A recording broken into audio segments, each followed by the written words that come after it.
So good to be with you, and a big welcome to His Excellency José Ramos-Horta from the Democratic Republic of Timor-Leste. My name is Eleni Jocas. I'm an anchor and correspondent at CNN, and delighted to be having this conversation at this juncture and time in the world. And what a time it is.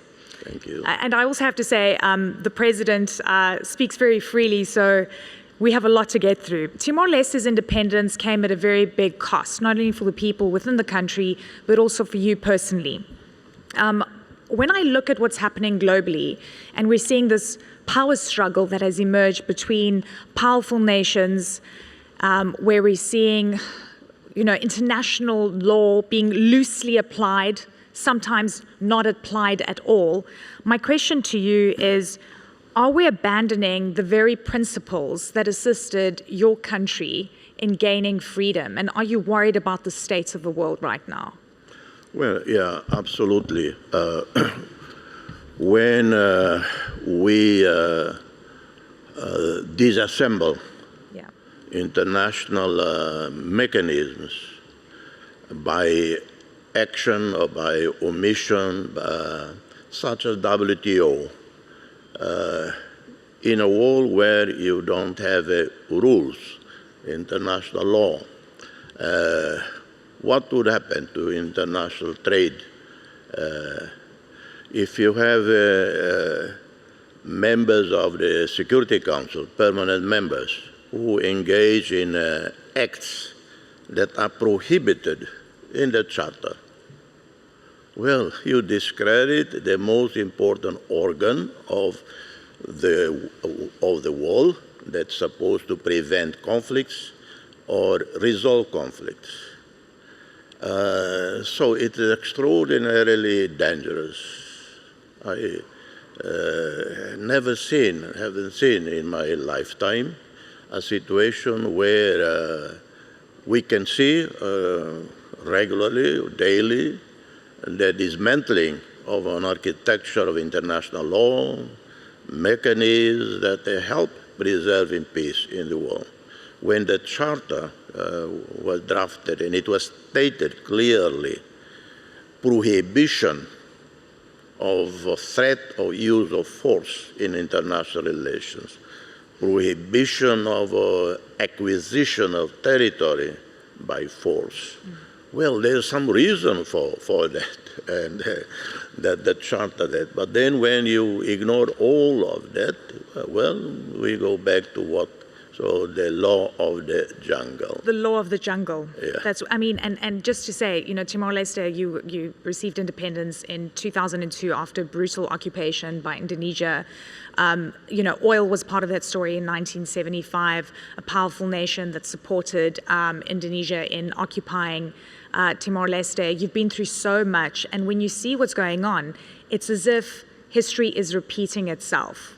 Do you feel that leaders have not learned their lessons, and what's your message? Well, talking about that, about our experience, I have to say, we are free today, partly, and is a great part of it is the change that took place in Indonesia. We are free because Indonesia agreed to. Yeah. We negotiated under the auspice of Secretary General, and Indonesia agreed to a referendum, a popular consultation in the country. And then when the result came, almost 80% voting for independence, Indonesia honored it. And Indonesia has done even a greater thing. They honored the result, withdraw, and instead of then looking at ways to destabilize the poor, fragile new country, quite the contrary. We extend a hand of friendship, reconciliation. Indonesia accepted, and Indonesia has been instrumental in helping stabilizing our country, in helping prospering the country, and in helping us joining the UN. So Indonesia itself actually has given a lesson on how to respect agreements, how to respect international law. And they show certain, statesmanship.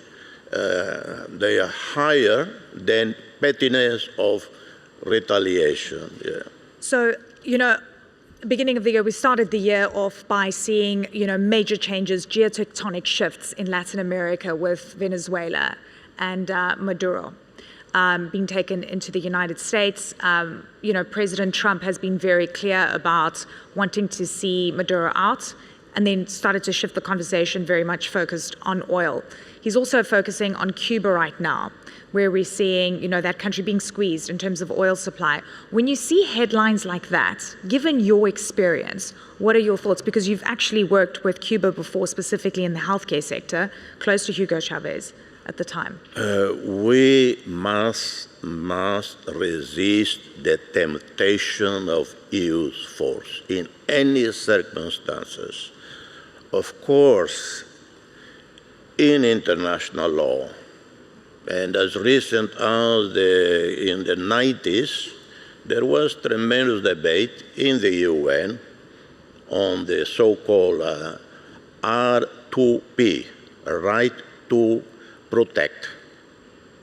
So if there is a community threatened with genocide, there is a right to intervene, to prevent it. That right became, the debate was so strong, the convictions were so strong about protection of civilians, that the right to intervene became duty to intervene. And these are extreme circumstances, and only when it is authorized by the Security Council. It cannot be countries individually to do it. In the case of Mali, for instance, some years ago, the French intervened at the gates of Bamako to prevent Al-Qaeda from entering. West African countries were involved, and then later it was handed over to the Security Council, and that created a peace enforcement force under Chapter 7 that stayed in Mali for almost 20 years. At the time, I was chair of a panel called High-Level Independent Panel on UN Peace Operations. This debate was going on whether the Security Council should accept the request to intervene in Mali. I wrote a letter to Secretary General Ban Ki-moon. I said, don't. Mali is not a peacekeeping situation. It is counterterrorism. The UN was not created, not trained for counterterrorism. Yeah. And of course, the UN in the meantime withdrew from Mali because they just couldn't do that. So we have always to resist the temptation of force. Yeah. I want to talk about your incredible natural resources and, endowed with coffee. You've got coffee? We have the best coffee. The best coffee. Has anyone had coffee from Timor-Leste? Hands up. Yeah. Yes, no, here's a new market. You have to explore. we have, I have to say, Papa Francisco. Yeah? He used to drink every day Timor coffee. Oh, really? Okay. Well, I'm going to try it. Okay, but you've also got oil and gas.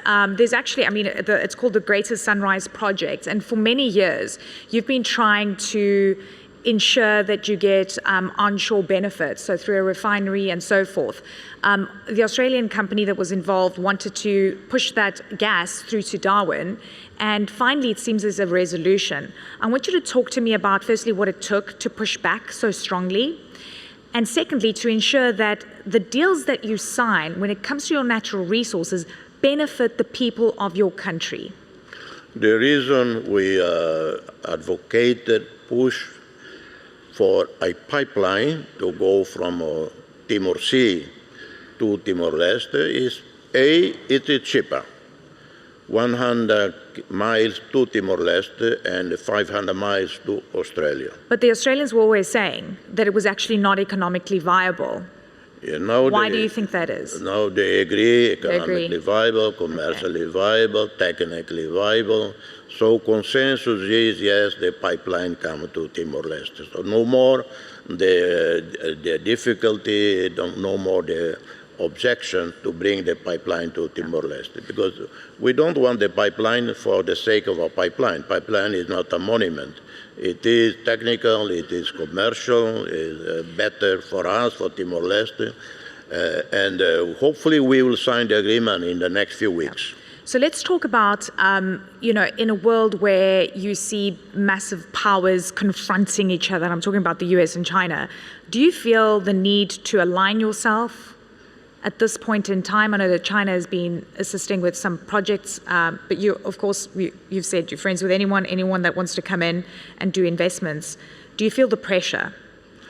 Not really. We have the best possible relationship with China, the best relationship with Indonesia. We are members of ASEAN, with Japan, South Korea. We have the best relationship with the United States, with current administration, with the European Union. So we have no enemies. Maybe because we are so small, we pass unnoticed. But we should notice you've been through a lot, and I mean, you're a bastion for democracy, actually. The #1 ranked democracy in Asia. But let me ask you this. We are rated #1 democracy in Asia. A cynical friend of mine, commenting on this in my page, he said, José, with that kind of neighbors you have, not difficult to be #1. But we are also rated top. In 2023, we're rated #10 in the world in terms of press freedom. And that's really important. While France and UK 26, 27, Australia 30 plus, United States 40 something. So we were doing extremely well. So it was small but mighty, I would say. That's one way to describe you. It doesn't mean anything. I know I keep saying democracy as we know it, multi-party democracy, because we always confuse that democracy has to be multi-party. No. Democracy is a power to the people. The power to the people doesn't have to be exercised through 10, 20 political parties. No, if you have a political system, a monarchy or whatever, and that the leaders are always engaged with the people, they are listening to the people, they accommodate everybody's views, well, and that system provides stability, prosperity to the people. So why do I have to bring 10 political parties? We have 5 political parties in the parliament, and 2 are the ruling parties. The largest one, I'm independent, I don't have a political party, but the Prime Minister leads the largest party. He's an extremely charismatic personality, and he won the election resoundingly, but he has a second party that supports him to have an absolute majority. Because we're running out of time, I have a couple more questions. I want to get through them very quickly. You have a knack for knowing who should win the Nobel Peace Prize. By the way, you've been right a few times. You also know who to nominate. You do your research. You're a Nobel Peace Prize winner yourself. Did you nominate President Trump? Do you think he should get nominated? Well, President Trump already got a Peace Prize from the lady from Venezuela who handed over to him her Peace Prize, so he already got one. Now, seriously, if I'm going to nominate someone, I tell you, I will nominate Sheikh Mohammed. Why would I nominate Sheikh Mohammed? Everybody knows about UAE. Everybody knows about Dubai, about Abu Dhabi. But little they know about how this little country, very rich, but how this little country has supported so much humanitarian efforts. You look at the GDP, and the proportion of UAE contribution to development, to humanitarian relief and all of that is one of the highest in the world. Second, behind the scenes, quietly, they have mediated numerous conflicts. Eritrea and Ethiopia. Now, more recently, a few days ago, the talks between Russia and Ukraine took place here. And that is done with incredible discretion, particularly by Sheikh Mohammed. He's a very, very humble, very quiet person. He doesn't like his name to be mentioned. Yeah. If he gives you a hospital, he doesn't want his name there. He gives you a school, he doesn't want the name there, at least outside UAE. So why not? So, well, listen, I hear that if you say it, it happens. If you say it, it happens. So you're going to be Not necessarily. Not necessarily? I hear that. Yeah. And by the way, Nobel Prizes are not transferable. The Nobel Committee, the Norwegians, incredibly independent-minded. Yes. And no amount of pressure. Pressure is totally counterproductive. Okay, so very quickly, you said that it's easier to go to heaven than to join ASEAN, which you joined eventually in 2025.